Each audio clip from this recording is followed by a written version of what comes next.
Teresa Freed with Johnson County Government. It's our goal to stop the spread of COVID-19 in our community. We also want to make sure you have the latest information on our efforts. For data on how COVID-19 is impacting the county, visit our dashboard on jocogov.org. When students are participating in indoor sports, the risk of transmission is even higher because they're breathing hard, they're close to one another for an extended period of time while they're playing.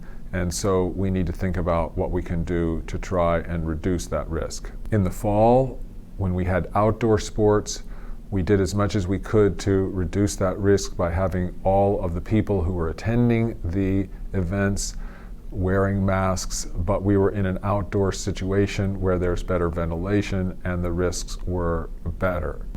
When they're played indoors, and the players are close to one another without wearing masks, the risk of transmission goes up even higher. Based on this, the Johnson County Department of Health and Environment is recommending to schools that they not allow indoor sports this fall to reduce the risk. This is a recommendation level. This is not an order. Each of the schools will need to make their own minds up about what they're going to do with this. Our recommendation has been carefully considered, considering all of the risks that I've discussed. Apart from decisions that are made with regard to this recommendation, it will be very important for the schools to continue to think about other types of mitigation that they can take for students that are potentially participating in sports.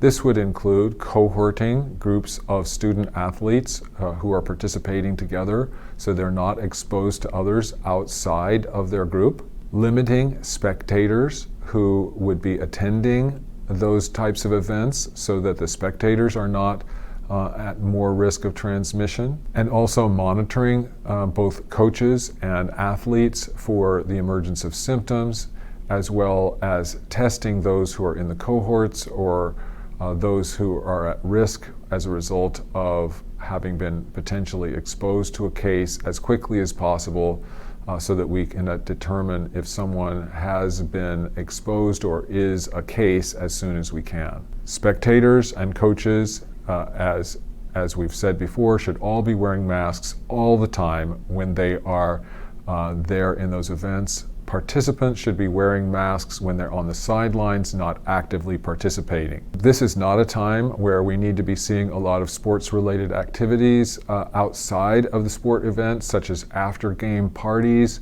pre-game parties, celebratory parties, where a lot of people are getting together without masks, eating and drinking. That type of an event is something that we want to try and strongly discourage, especially as we go into the winter. For more information about COVID-19 in Johnson County, visit jocogov.org/coronavirus. You can also subscribe to a daily e-newsletter with the latest data and precautions being taken in the county and state.